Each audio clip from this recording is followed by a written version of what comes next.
నేను క్రిమినల్ లేడు sir. My father police sir, grand father police sir, great grand father police sir, 3 generation police sir. నేను కూడా by birth నుంచి పోలీసులు అవ్వాలే sir.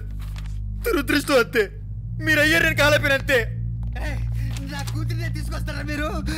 ఎంత పెద్ద ఆఫీసర్ నేను చంపేస్తాను. నా కూతురు మీకు చేసారంటే నువ్వు భయపడకమ్మా, నేనున్నాను. నువ్వు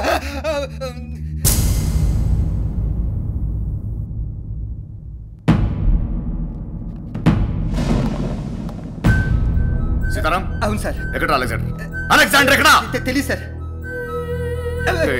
నువ్వే కదా ఎంగేజ్మెంట్ రోజు ఫోన్ లో బయలుదేరమని చెప్పావు. ఎక్కడ అలెగ్జాండర్? మీతో ఫోన్ లో మాట్లాడిన తర్వాత కళ్ళు తిరిగి పడిపోయాను సార్. వెంటనే నా కూతురే హాస్పిటల్లో జాయిన్ చేసింది సార్. 13 రోజుల తర్వాత కళ్ళు తెరిస్తే నీకు లివర్ ప్రాబ్లము, వెంటనే చచ్చిపోతావు అని చెప్పారు సార్. అందుకనే డ్యూటీకి రావడం మానేశాను. నువ్వేనా వీడి గర్ల్ ఫ్రెండ్? అలెగ్జాండర్ యూనిఫామ్ ఎక్కడ దొరికింది నీకు? యాక్చువల్లీ నేను సినిమాలో డాన్స్ అసిస్టెంట్. నేను చెప్తాను. వాడు మల్లుడు. వాడికి పోలీస్ డిపార్ట్మెంట్ అంటే చాలా ఇష్టం. జోకం దొరక్క సూసైడ్ చేసుకుంటుంటే ఆపి అలెగ్జాండర్ గారి డ్రెస్ తీసుకొచ్చి వేసుకోరా అని చెప్పారు. తప్పైపోయింది సార్. ఎక్కడ అలెగ్జాండర్? ఇంకోసారి పోలీస్ యూనిఫామ్ లో కనిపిస్తే చంపేస్తాను.